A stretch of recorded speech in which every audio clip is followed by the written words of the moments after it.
Where is Padmé? Is she safe? Is she alright? It seems in your anger, you killed her. The death of Padmé Amidala was the completion of Anakin's turn to the dark side and the formation of Lord Vader. After all of his dreams about her death and everything he did to prevent it, he only ended up ensuring that it happened. This had all been according to Palpatine's design, of course. While he had not been the direct one that caused the dreams to happen, he was the one who perpetuated Anakin's fear by keeping them apart in the war, thereby making them worse. Palpatine had indeed hoped that Padmé would die during Anakin's fall to the dark side. In that way, everything went according to plan, except for Anakin's loss to Obi-Wan, of course. But what would Palpatine have done if Padmé Amidala had survived? What was his plan if the one window of light into Anakin's life had actually lived? Greetings again, Acolytes and Lore Junkies, and welcome back to the Archives. In today's Holocron, we are going to return to the mind of one Darth Sidious, in order to see exactly what his plan was, what it looked like if Padmé had not died as he had predicted. Our source today comes from the excellent Legends novel Dark Lord: The Rise of Darth Vader. As an aside, this book is a must-read for Vader fans, and is an amazing follow-up to the Revenge of the Sith novel. But getting back on track, it's in this book that we get some fascinating musings from Darth Sidious, directly as he's thinking back upon Anakin's fall and embrace of the dark side. He is concerned over Darth Vader's current state of mind, and he wonders to himself if the two of them could rule the galaxy eternally, assuming they didn't kill each other off first. In large part, Padmé Amidala had died, leaving this now possible. This is exactly what the novel reads. Sidious had deliberately brought her and Anakin together 3 years earlier, both to rid the Senate of her vote against the Military Creation Act, and to put temptation in Anakin's path. Following the murder of Anakin's mother, Anakin had secretly married Padmé. When he had learned of this marriage, Sidious knew for certain that Anakin's pathological attachment to her would eventually supply the means for completing his conversion to the dark side. Anakin's fears for her in actuality and in visions, and especially after Padmé had become pregnant, had all been heightened by keeping him far away from her. Then it simply had been a matter of unmasking the Jedi for the hypocrites that they were, sacrificing Dooku to Anakin's rage, and promising Anakin that Padmé would be saved from death. The latter, an exaggeration necessary for Anakin's turn from what the Jedi may call right thinking, for opening his eyes to his true calling. But such was the way of the Force. It provided opportunities, and one needed only to be ready to seize them. This passage gives us a lot of insight into Palpatine's machinations concerning both Anakin's marriage and how it played into his fall from grace. So let's break it all down. Originally, Sidious had intentionally brought together Padmé and Anakin as a means of accomplishing several goals. He needed Padmé distracted and in hiding so that she could not oppose the vote for a military creation. Padmé held a lot of respect and power in the Senate, in large part due to her respectability and her popularity. In order for the Clone Wars to take place at all, the Separatist threat needed to look visceral and dangerous, and Padmé's strong voice needed to be silenced. At first, Palpatine thought the best way to accomplish this was to have her assassinated, but then he saw an opportunity after having sensed Anakin's feelings for her. Padmé's position in the Senate suddenly became a lot less important than Anakin's penchant for attachment, and the situations that then could be created.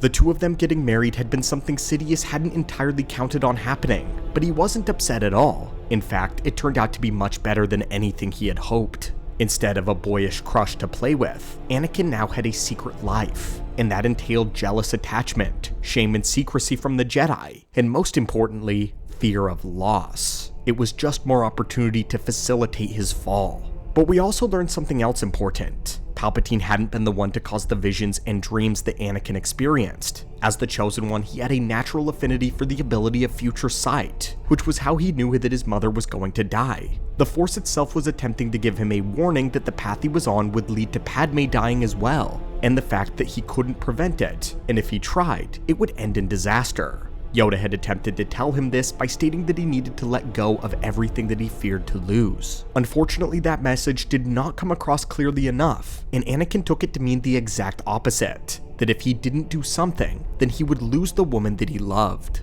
And not stated anywhere directly, Palpatine somehow divided that Anakin was having these dreams. It's not unlikely due to his own talents and foresight as well that he knew this, and so he manipulated the war to put Padmé in danger from bounty hunters and Separatists. He engineered battles to keep them apart, and hold Anakin deep in the Outer Rim. Sidious even stooped as low as using Padmé's old ex-crush, Clovis, in order to inspire more jealousy in Anakin. It was also masterfully crafted to ensure that Anakin's dreams would pester him day and night. And like it said, after that point, it was only a matter of turning Anakin against the Jedi, getting him to commit the unforgivable act, and to giving him an exaggerated solution to a purely manufactured problem. Sidious was quite sure that Padmé would die sometime shortly thereafter. He was well aware of the altered state of mind that the dark side had on its initiates. Anakin would surely kill her. However, he did have a plan in mind in case this didn't happen. Let's return to the same novel and see how his master plan would have played out. Not for the first time, Sidious wondered what might have happened had Anakin not killed Padmé on Mustafar. For all she loved him, she never would have understood or forgiven Anakin's actions at the Jedi Temple. In fact, that was one of the reasons Sidious had sent him there. Clone troopers alone could have dealt with the instructors and the younglings. But Anakin's presence was essential in order to cement his allegiance to the Sith, and more important, to seal Padmé's fate. Even if she had survived Mustafar, their love would have died, and Padmé may have even lost the will to live, and their child would have become Sidious's and Vader's to raise. His plan was sickeningly sinister. After all of this time building their relationship and then forcing Anakin to fear for the love of his life, Palpatine intended to take it all. However, he would do it in such a way that he couldn't be blamed for it. During Anakin's embrace of the dark side, Sidious already placed his scheme in motion for Padmé's fate. Sidious ensured that not only would he prove his allegiance to the Sith by killing his fellow Jedi brethren, but in killing the youngling children, he would commit an act that not even Padmé could forgive. As loving as she was pregnant with a child, or as they found out later, children. The idea of younglings was very fresh and real in Padmé's mind and her heart.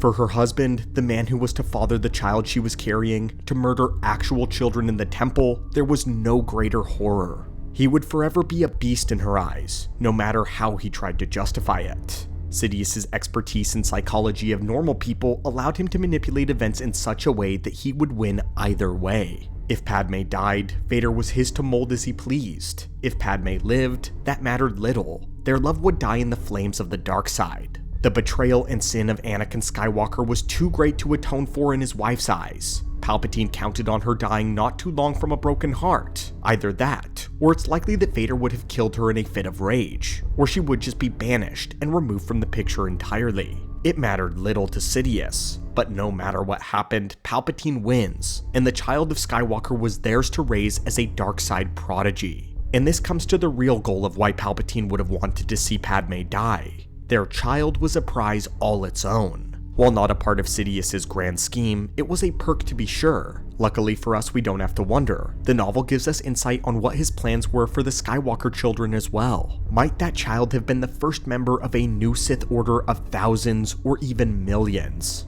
Hardly. The idea of a Sith order was a corruption of the intent of the ancient Dark Lords. Fortunately, Darth Bane had understood that, and had insisted that only in rare instances should there exist more than two Sith Lords, Master and Apprentice, at any given time. But two were necessary for the perpetuation of the Sith Order. This reveals that Sidious's goals for Skywalker's children were more complex and clandestine in nature. Sidious always keeps hidden what his goals were from Anakin's spawn, but it is clear here that he had no interest in the child becoming a Sith Lord, which is quite fascinating. He only wanted Luke many years after his disappointment in Vader's broken body. Had Anakin retained his full potential though, Sidious wouldn't have wasted time trying to replace him at all. There was no one who ever could. The child of Skywalker would have instead likely served as an agent for the Sith rather than becoming a Sith themselves, still fully trained in the dark side, but not for the purpose of joining the rule of two, making Luke or Leia just another thrall in Sidious's rule of one army.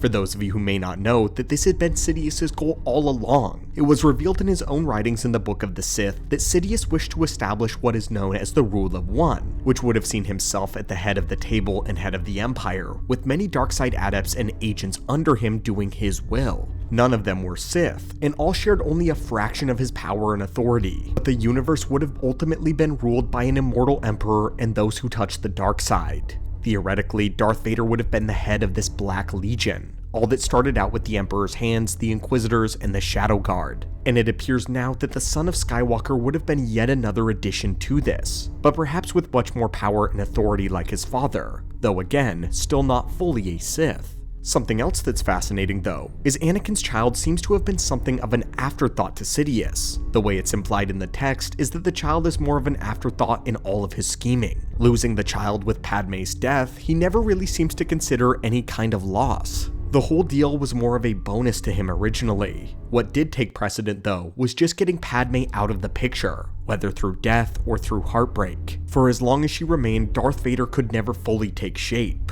But luckily, Sidious would have already laid the groundwork in the event of Padmé's survival due to Anakin's rampage in Operation Nightfall, making him cross a line that Padmé would never be able to forgive him for. So my friends, this was Palpatine's incredibly sinister plan if Padmé had not died. Knowing this, what do you personally think would have been worse? What ended up happening in the lore, or what would have happened had she lived? And do you think Obi-Wan and Yoda would have been able to do something to stop her children from falling into the hands of the Sith? Let us know your thoughts down below in the comments, and again, if you haven't read The Rise of Darth Vader yet, definitely go check it out. And if you would like us to do a video discussing our favorites and recommendations from Legends continuity in a reading list, then also drop a comment down below. But as always, until next time, thank you so much for watching the channel, and may the Force be with you.